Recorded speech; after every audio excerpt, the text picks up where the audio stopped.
Clé, mystère et voyage spatio-temporel. Ça ne vous dit rien? Alors c'est parti pour un zoom sur Ulysse Moore.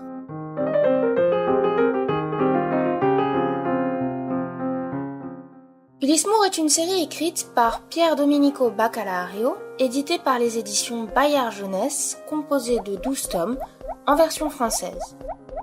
La série est aussi disponible depuis 2017 en version poche chez le même éditeur. L'auteur se fait ici passer pour un traducteur qui aurait découvert d'étranges carnets écrits par un certain Ulysse Moore.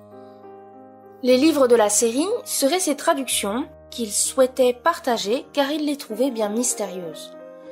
On ne voit donc jamais le nom de Bacalario dans cette série, si ce n'est dans les courts rapports du traducteur à son éditeur, en début voire en fin de livre, et dans les détails techniques de l'édition. Les ouvrages se composent tous de la même manière.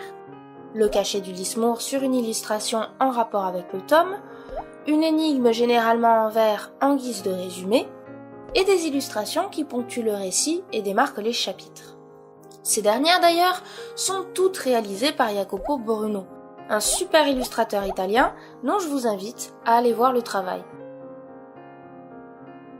Si avec 4 unes tu ouvres par hasard, sur les 4 3 désigne la devise, sur les 4 2 tirant à la mort, et l'une des 4 mène en bas. C'est sur cette mystérieuse énigme d'Ulysse Moore que nous laisse le résumé. Mais nos jeunes héros vont eux aussi y être confrontés.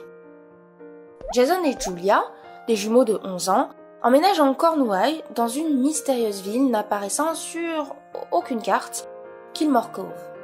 Résidant désormais dans la Villa Argo, et étant persuadés que l'ancien propriétaire hante les lieux, ils décident, accompagnés de leur nouvel ami Rick, d'explorer l'ancienne demeure du prénommé Ulysse Moore.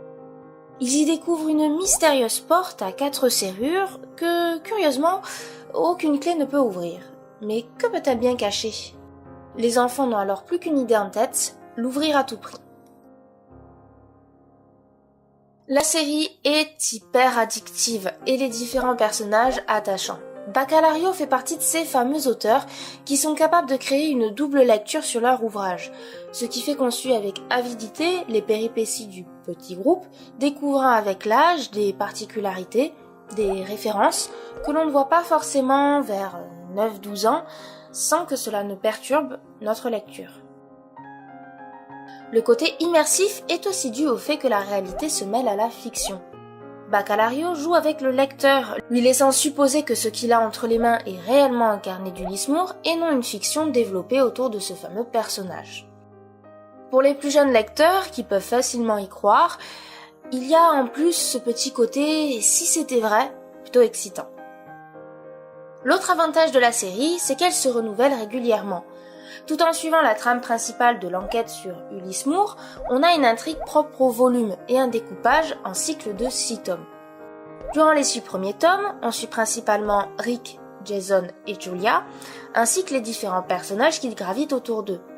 À partir du tome 7 et jusqu'au tome 12, on va commencer à suivre le personnage d'Anita, qui va finir par rejoindre notre premier groupe de héros, en ajoutant son lot de personnages associés, mais aussi d'intrigues parallèles. Et c'est là que ça devient un peu plus compliqué. Au début de la vidéo, je vous disais que la série était composée de 12 tomes. Le 12e volume clôture bien la saga en VF, mais en VO, c'est pas vraiment le cas. En effet, en italien, la série est composée d'un cycle supplémentaire de 6 volumes, clôturant la saga avec 18 tomes. On y suit Murray, Mina, Chain et Connor, qui vont découvrir une étrange embarcation dénommée Métis, et qui vont à leur tour rejoindre nos voyageurs imaginaires des premiers cycles. Ces derniers volumes ont commencé à être traduits en espagnol, en portugais, en turc et même en polonais, mais il n'y a visiblement pas de version française prévue à ce jour, ce qui est bien dommage.